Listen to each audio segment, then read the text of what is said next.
Alright, y'all, it's that time of year again. It's the Super Bowl weekend. The Super Bowl is tomorrow, and in preparation, this is the preview video for anyone wanting to kind of get an insight into the game and they haven't really been following this season. Season's been crazy, but this game is about to be real good. Cue the intro. Let's get into this one. Super Bowl 58. Wiggle, wiggle. Like.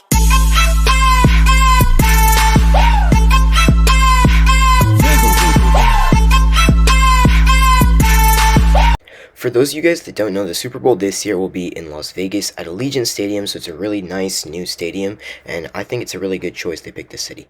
For the Kansas City Chiefs, it's been a very tumultuous season. They started off the season poorly, and at one point they almost lost their one seed in the AFC West to the Raiders. However, even though there was lots of players struggling like Mahomes, Kadarius Toney, and the defense wasn't the best at times, they ended up pulling it together, and players like Kelsey and Isaiah Pacheco ended up stepping up and really did their part in order to lock in some of these victories for Kansas City later on in the season. Coming into the big game, this might not be one of the best offensive Chiefs units we've ever seen, but this is one of the best defenses they've put together. Talents like Trent McDuffie, Chris Jones, and L'Jarius Sneed are all playing their hearts out. However, still a big part of whether the Chiefs win this game or not is going to come down to how their receivers do. So if Rashee Rice and Kadarius Toney all turn up and catch the ball and not drop it like they did earlier on in the year, then this team's scary. And with the sheer experience that this team has in the playoffs, especially in the Super Bowl, like Mahomes and Kelsey, like they've got a ton of experience just between those two, and Andy Reid, he knows how to call plays in the big games. The Chiefs' number one goal should be able to contain big play guys like Christian McCaffrey and George Kittle, because once they get going, they're really hard to stop. So I think if this defensive unit does a really good job at doing that, then this game could be theirs for the taking. Another thing the Chiefs have really struggled for this season is scoring in the red zone. So if they stop relying on Harrison Butker to kick those 3 points every time they get in the red zone and maybe go for it a couple times, risk it for those touchdowns, they could put up a better fight against a very high-powered 49ers defense, and they're not going to get many opportunities to get in the red zone in the first place, so that could be a game changer also.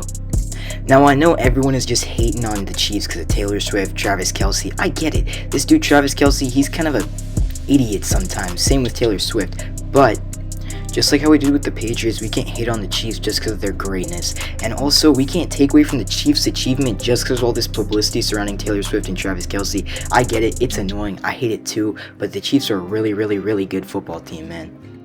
Now let's move on to the San Francisco 49ers. This is their second Super Bowl in the last 4 years, and they've been to multiple NFC championships since then. Coach Kyle Shanahan has done a really good job turning this team around from where he picked it up at. This team had a really good early start to the year. However, after a battering by the Ravens and a couple other tough losses here and there, they kind of lost some credibility on their way to the Super Bowl. However, on their way to the Super Bowl, they did also get kind of lucky with the Eagles and the Cowboys losing out games, allowing them to secure the 1 seed in the NFC. The 49ers boast an absurdly powerful offense with Brock Purdy, Christian McCaffrey, Trent Williams, George Kittle, Brandon Ayuk, and Deebo Samuel. The list just goes on and on and on. The defense is also insanely good with Nick Bosa, Arik Armstead, Chase Young, Fred Warner, and Dre Greenlaw, and they balled out against teams like the Packers and the Lions when it mattered the most. Though they can be really inconsistent and iffy at times, this 49er defense is going to be the X factor for the whole Super Bowl. If they turn up like they did against the Lions in the second half, then Mahomes could just be stopped and not go anywhere. Same with Kelsey. You also have to keep in mind that if this 49er offense turns up and Brock Purdy really starts connecting with his receivers on passes and McCaffrey finds kind of an edge and gets going, they're almost unstoppable with the amount of stars they have. Sure, can the Chiefs keep up with it off sheer experience? Yeah, but can they do it is the question. Kyle Shanahan's coaching in big games before has been questionable, but I feel like he could possibly pull this one out and maybe get his first Super Bowl ring. And just to get some of y'all in the loop, some season stats for the Niners are a 12-5 regular season record and 5-3 at home. And their MVP for this year is definitely Christian McCaffrey. 18 total touchdowns, almost 1,500 rushing yards, 500 plus receiving yards, and 1 MVP robbed from him.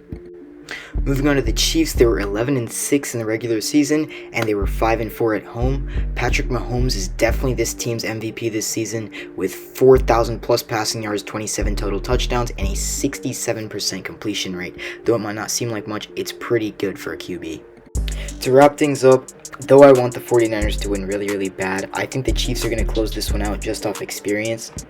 My score prediction is Kansas City 27, San Francisco 24, Isaiah Pacheco as the MVP, Mahomes really, really close to getting there, but just not enough. Though I do want the 49ers to win, I think they're going to put up a really, really valiant effort. It's going to suck for them, but they'll be back. They're still young. They've got some talent that they can definitely come back with, but they're going to make it close, but just not close enough to win. Drop your score predictions below, and the winner, whoever gets the score correct, might get a little something special in the next video. But that's all for this one, guys. Peace out. See y'all tomorrow. Enjoy the game.